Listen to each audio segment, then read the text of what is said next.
welcome back to my channel. My name is Ashley and today I'm going to be telling you the best horror book recommendations for beginners.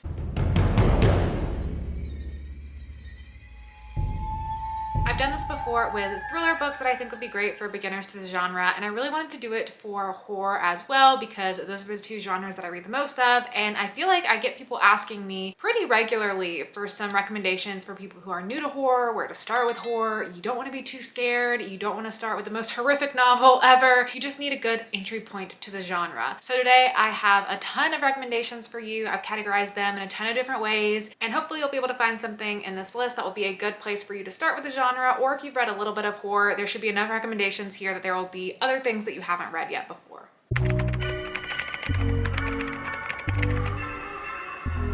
First things first, it's not a horror book recommendation video if we don't talk about Stephen King. So what I want to talk about is the Stephen King experience. If you want to try a Stephen King or try books like Stephen King, I have two recommendations in this category. I personally haven't read a ton of Stephen King stuff. He has so many books out, like 80 to 100 or maybe even more than 100 between his novels and his short stories and all of the works that he has out there. So it would take forever to get through all of that. I personally am not the biggest Stephen King lover. I find some of his books good, but there are other things in his writing I don't gravitate towards. So I've read a handful of his stuff, but I'm not really trying to work my way through his entire collection. But if you do want a Stephen King to start with, out of the ones that I have read, the one that is personally my favorite and that I think is also a good entry point to horror is The Shining. You probably know what The Shining is about. It's iconic. There's an iconic movie for it. You're following this family who is going to live at the Overlook Hotel. The dad is going to be working there, taking care of the hotel, and so he brings his wife and his son. They're stuck there over the winter all alone, and over time the essence of the hotel starts to affect the dad and things start to get dangerous. A lot of people say this is Stephen King's best work, and out of what I have read, this has been the thing that I have enjoyed the most. I've only read like somewhere between 4 to 6 Stephen King works, so again, I'm not the most prolific reader of his stuff, but out of what I've read, this was what I thought was the most solid story. I think he does a great job of combining the psychological horror elements with the supernatural horror elements. It's not too far one way or the other, so it feels like a good entry point to both of those subgenres of horror. It is a little bit long. The copy that I read, I believe, was a little bit over 500 pages, so it is a bit long, but I also listened to the audiobook and I really enjoyed the audiobook of it as well. So if you ask me where to start with Stephen King, that's the one I would suggest. Also, then you can watch the movie adaptation, and they're both just so great. Now, if you're looking for a book that is sort of similar to Stephen King's vibes, there are so many authors out there that I feel like are trying to emulate King's style. So there's so many books I'll read and I'm like, oh, this person was obsessed with Stephen King as a teenager. Like, I can tell that influenced their writing a lot. And sometimes I find that I enjoy those books a little better than Stephen King stuff because Stephen King stuff was written a long time ago, most of it, and sometimes there's just problematic elements in his writing that I just don't really want to read a ton of. But if I'm thinking of something that has come to mind as a good beginner horror book that gives off the Stephen King experience, I would recommend The Book of Accidents by Chuck Wendig. Sort of similar to The Shining, this is a story about this family that is going to live in the father's childhood home. His dad has recently died, and so they're going back to move into that house. He's not super psyched about it because he had a bad relationship with his dad, but this is what they need to do. It's him, his wife, and his teenage son,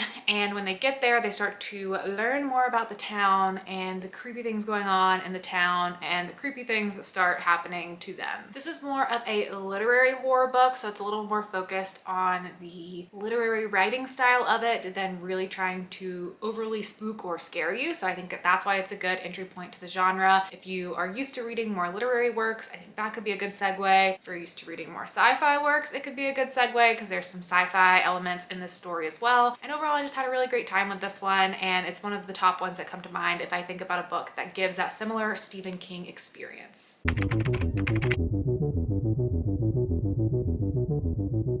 Next up, I want to talk about horror novellas. I love horror novellas. I could talk about horror novellas for a whole video, and I'm actually planning to do that pretty soon because if you don't know, I have a new readathon coming up soon called the 24-hour Horror-a-thon. It's going to be going on from August 26th at 8 p.m. EST to August 27th at 8 p.m. EST. And so I'm going to do a video before then recommending all of my favorite horror novellas. That'll be really quick to read in one sitting. So if you're wanting to read a lot of novellas during that readathon, hopefully you can get some good recommendations from there. there. But for the purposes of this video, I'm just going to recommend a couple that I think are good entry points to the horror genre. The reason why I think novellas are so great is because they're super short, so you don't have to commit to reading an overly long thing. And there's so many great horror novellas out there that can really pack a punch in a short amount of pages and give you a really quick experience to determine if that's something you want to keep reading more of. I think it can be great if you're trying to explore different subgenres of horror and you want to try a body horror or a monster horror. It's far less of a commitment than a full-length novella, and they're just really, really fun. So for my horror novella recommendations, the one that I always recommend is Night of the Mannequins by Stephen Graham Jones. This is one of my favorite horror novellas. I just think it is so fun. It's about this group of kids who a few summers ago, they found this mannequin that they were playing with for a while, and then they got a little bit older, it stopped becoming fun, so they stopped playing with him, but now they've decided they want to pull him back out to do another prank. They're going to place him in the movie theater where their friend works and cause a ruckus, and when they come check for tickets, can be like, haha, it's a mannequin. But when they do that, the mannequin gets up and walks out of the doors of the movie theater, and it turns out that that mannequin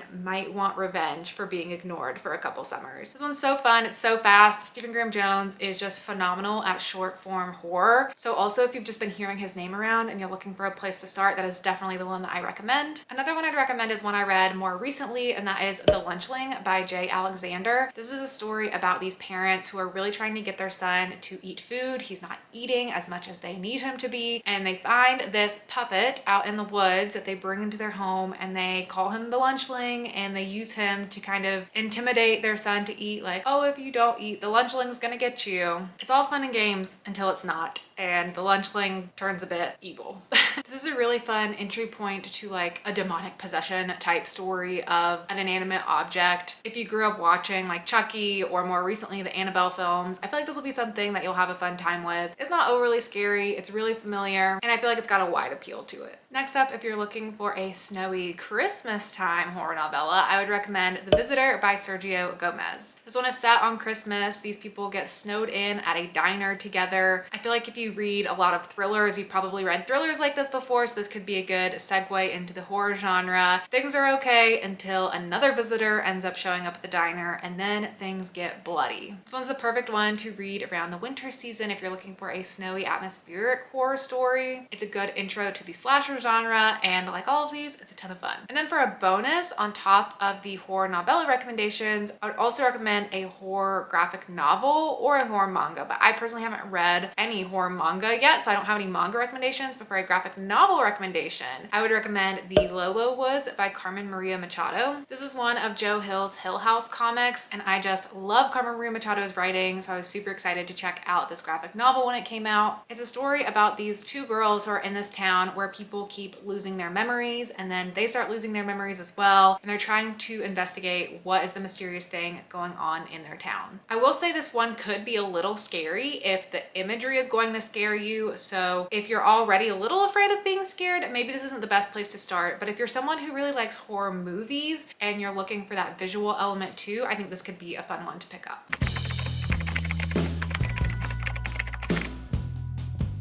Next, I want to talk about books that are borderline thriller to horror books. There's so many thriller books out there that are marketed as thriller books, but they definitely have some horror scenes in them, some horror vibes, and they could be a really good segue for people who are looking to step into horror, but you just want to like put your toes in the water of it, and you really want to be mostly in a thriller, but with a couple scary moments. The first one I would recommend is Home Before Dark by Riley Sager. This is a story about this woman who, as a child, she was growing up in this house that is an infamous haunted house. Her and her family moved into it. They were only there for a couple of days, and then they fled from the house in the middle of the night because something just so scary happened. The dad ended up capitalizing on that and writing a famous novel about it, so everyone kind of knows about this house and the lore behind it. But she was really young when it happened. She can't really remember what happened, and she doesn't really believe that the house was ever haunted. Now she's grown up and her dad has died, and she's going back to the house to restore the house before selling it. And while she's there, spooky things start happening that make her question if it really was haunted after all. If you like the show The Haunting of Hill House, this is the perfect book for you. It's definitely more of a thriller, but it has a good amount of horror mixed into into it too, because there's all of this potential supernatural spooky things happening in the house. There's creepy music playing, there's creepy photographs. Like, it has all those good little entry-level horror elements to it. So it might spook you a little bit if you're reading it in the dark, but overall I don't think it's necessarily going to give you nightmares, and I think it was a really good read. Next up we have The Chalkman by CJ Tudor. I feel like I could recommend any CJ Tudor book as a good beginner because all of CJ Tudor's thrillers do have little bits of horror to them as well, and really I could categorize all of CJ Tudor's books under the Stephen King experience as well, because so often when I'm reading a CJ Tudor book it feels like a Stephen King book to me. I picked The Chalkman in particular because this one is the one that probably feels the most of a thriller horror infusion to me, maybe also The Burning Girls, but The Chalkman just really stands out, especially because it feels like a Stephen King book. In this story there was this group of boys who were all friends when they were kids,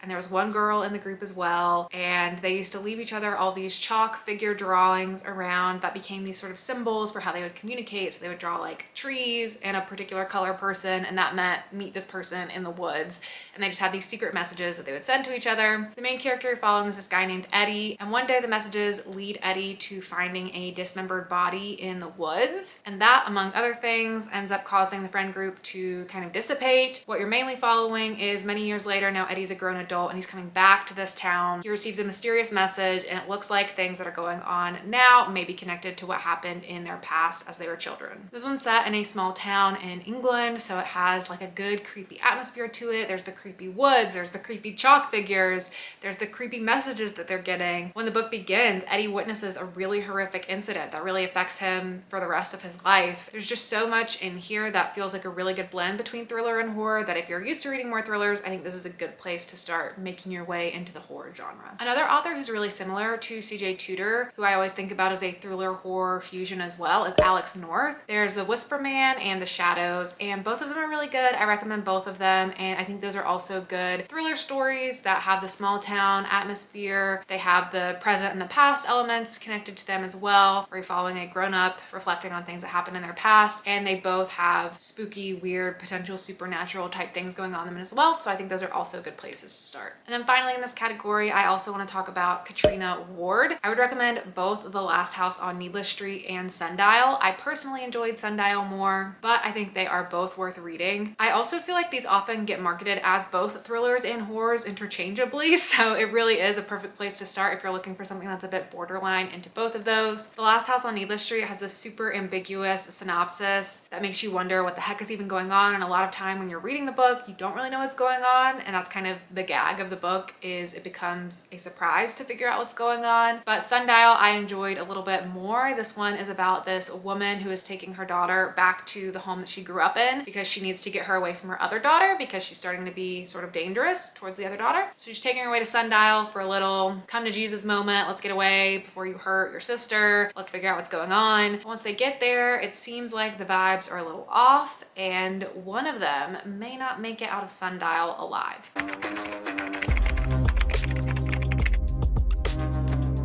Next up, I want to talk about YA horror. So young adult horror books I think can be a great place to start in the genre because they're a little bit tamed down since they're for a young adult audience instead of an adult audience. But I feel like I usually find myself enjoying young adult horror novels a little bit more on average than I do with adult horror novels. Like YA horror just hits sometimes. So I have a couple to recommend here. First up being The Dead in the Dark by Courtney Gould. As I'm going on to describe these synopses, I'm realizing I really like horror where a family is returning back to where the family grew up. This is another one of those stories. You're following these two dads and their adopted daughter who are going back to the town that they grew up in. There are creepy things going on in the town. The dads are paranormal investigators. They have this whole ghost show, and so they're going to try to figure out what the dark force is in the town. Teens are going missing. The girl ends up having a little crush along the way with a girl whose boyfriend is missing, so it's sapphic and it's got ghosts and it's paranormal and it's a small town and there's dark forces, and it's all in all a really great time. This is one of my most often recommended YA horror books, so I really highly suggest starting with this one if you're looking to make your way into YA horror. Another one that I really like is My Dearest Darkest by Kayla Cottingham. This is a story about this girl who is going off to this academy, but right before she's going to the academy she ends up getting in a car accident and drowning and dying and then coming back to life somehow, and now she's going to this academy not really knowing what's going on with her. She starts feeling this pull to this other girl at the academy, and then there's some dark forces going on at the academy, and it's a really good fun time. This one leans more on the supernatural side of horror, so it can be a really good entryway to if you're looking for some like demonic slash monster type of supernatural horror and you don't know where to begin. This one is a very accessible entry point because it's a YA, so it's not like overly horrific. I will say I don't want to diminish YA horror because there's so often scenes that are pretty graphic or gory as well in YA horror, but something about it for me always feels a little bit safer when it's a YA book than when it's an adult. And what I mean by safe is like you feel like the stakes aren't going to be as high. Like you don't expect main characters to die. Things will typically come out to a happier ending than they do in adult novels. So don't go in thinking that there's absolutely no gore or graphic scenes, because there definitely are in YA horror books and in books like My Dearest Darkest. But if you're looking to get into horror, that's pretty prevalent in the genre anywhere you go. And so I think YA is like an easier entry point to see if that's something you want to read more of.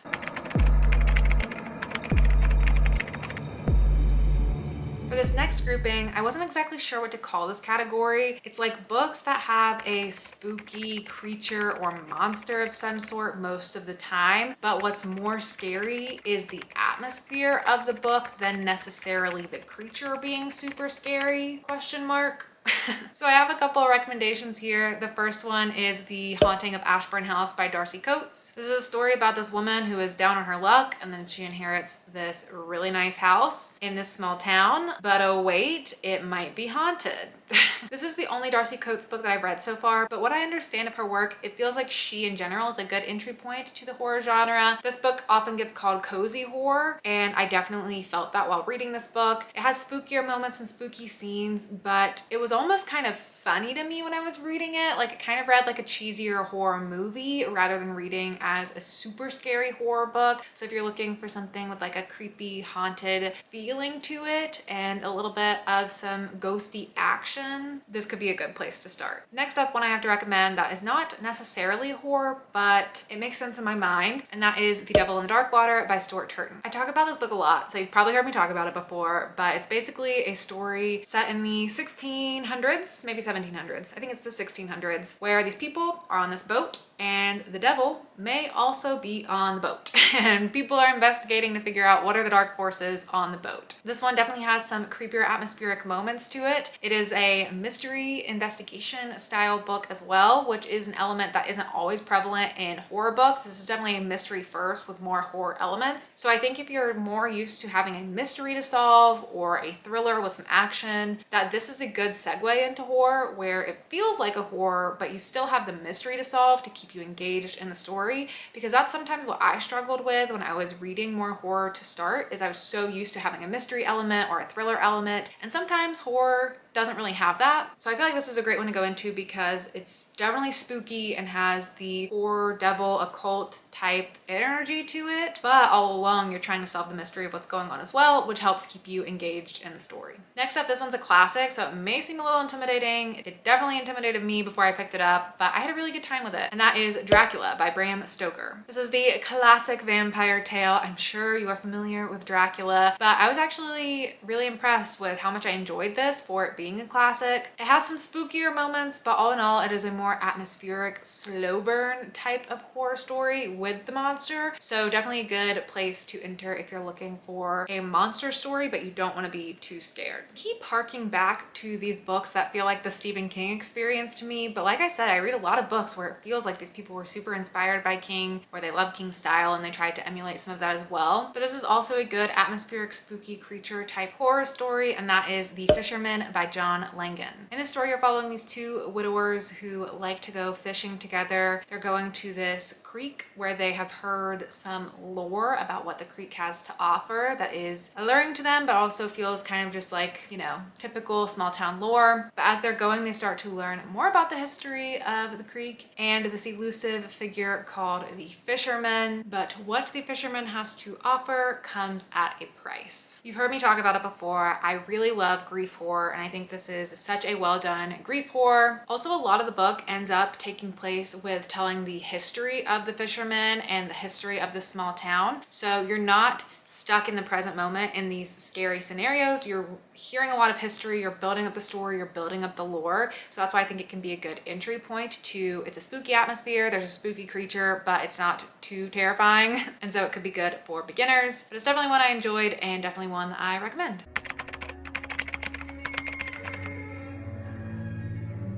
Next up, I want to talk about some psychological horror books. These can be good entry points for a couple of reasons. One, it can be good if you're used to reading psychological thrillers and you're looking to bridge that into psychological horror. Also, sometimes psychological horror is lower action, less scary, and more thought-provoking, which can be a good entry point if you're afraid of the gore and the guts and the monsters and the nightmares and the ghosts and whatnot. The first one I have to recommend, I would say, falls in the category of good for if you like psychological thrillers and you're looking to bridge into psychological horror. And that would be The Cabin at the End of the World by Paul Tremblay, one of my favorite horror novels of all time. In this one, you're following this family who is on vacation at this cabin in the middle of nowhere, and then these strangers arrive saying that the world is going to end and they need to let these strangers into their cabin. Paul Tremblay is the expert at towing the line of ambiguity. This is a super ambiguous book where the whole time you don't know, are these people indoctrinated with some belief system that they mistakenly believe the world's going to end and they're just coming here to risk harming these people for no reason? Or are they onto something? Do they know something? And is the world actually going to end? I have a lot of fun with that. It creates a lot of psychological mind games while you're reading, but if you don't like ambiguity, you're probably not gonna like it. But if you do,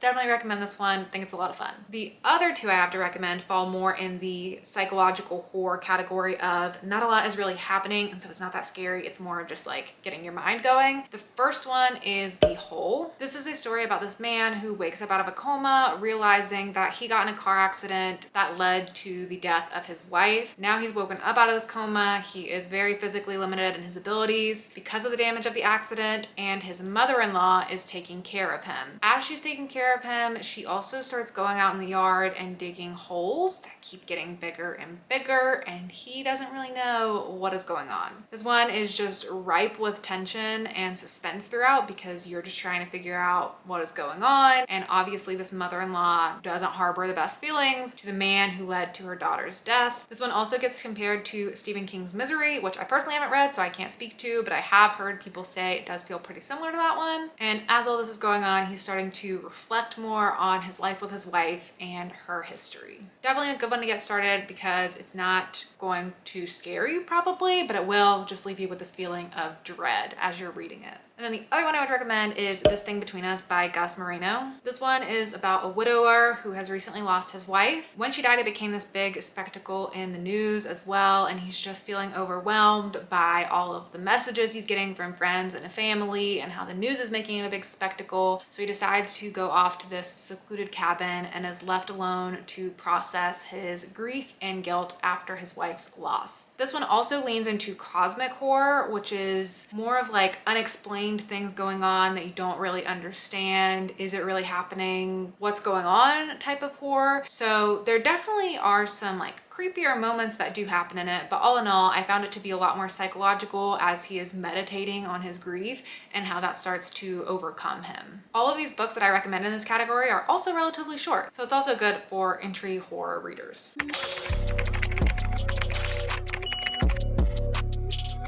And the last category I have, I saved this one for last because I don't think everyone's going to be looking for this when they're making their way into horror, but I wanted to give a couple of recommendations for intro to gore or body horror where gross things are happening to people's bodies. This is something that's going to be really hard for you to avoid in the horror genre, so I think if you really want to become a horror reader, it's a good idea to have some entry-level books to start experiencing some of this before reading something like The Troop by Nick Cutter. I think you need need to dip your toes in somewhere else to determine if that's something you want to read more of. So one of the recommendations I have in this category is Crossroads by Laurel Hightower. I love this horror novella. When I read it, I talk about it a lot. It's another grief horror. That is one of the most prevalent themes in this video, is grief horror and families moving back to small towns, but I just love that stuff. In this story, you're following this woman whose son died in a car accident. She frequently goes and visits the site of his death, and one day she spills blood on his death site, and then she thinks she starts to see his ghost.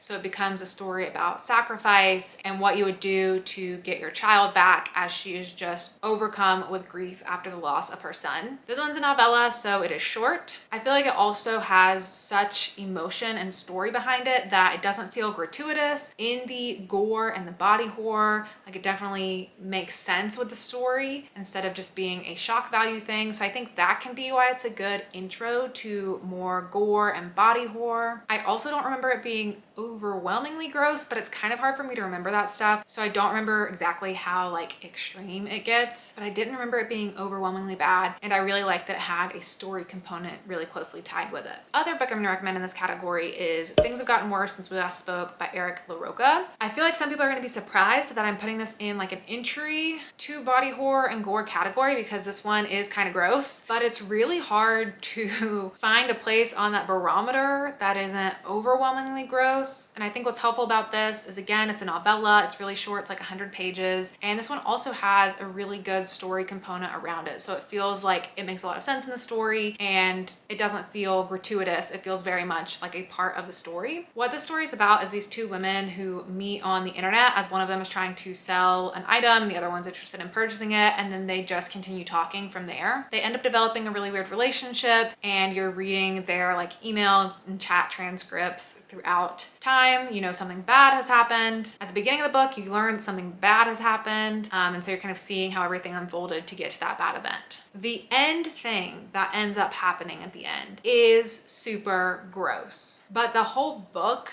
I don't remember being super gross. And again, it's so hard to like give you an entry-level point to this that's not going to be gross. Like, if you want to read body horror and gore, it's going to be gross. I feel like an easier way to get into gore maybe is like a fast slasher that doesn't go too in depth on the details of the kills. But for like actual body horror and gore, this is the realm of what it's going to be like. So these are the ones I recommend starting with. If you hate them, I would say you're probably not gonna like reading any kind of body horror or gore in the future, and then that can help you determine which books to avoid putting on your list. But if you find these stories enjoyable, weird word to use, but engaging maybe, then that is more of a green light to start approaching longer form novels that include more body horror, more gore, and are sometimes just a little bit gratuitous. So that is it for all of the horror book recommendations that I have for beginners. Let me know down in the comments below if you have read and enjoyed any of these books. Let me know if there are any additional books that I didn't mention that you think would be a good starter place for beginners. And also let me know if there are any other categories of entry level to either horror as a category or subgenres,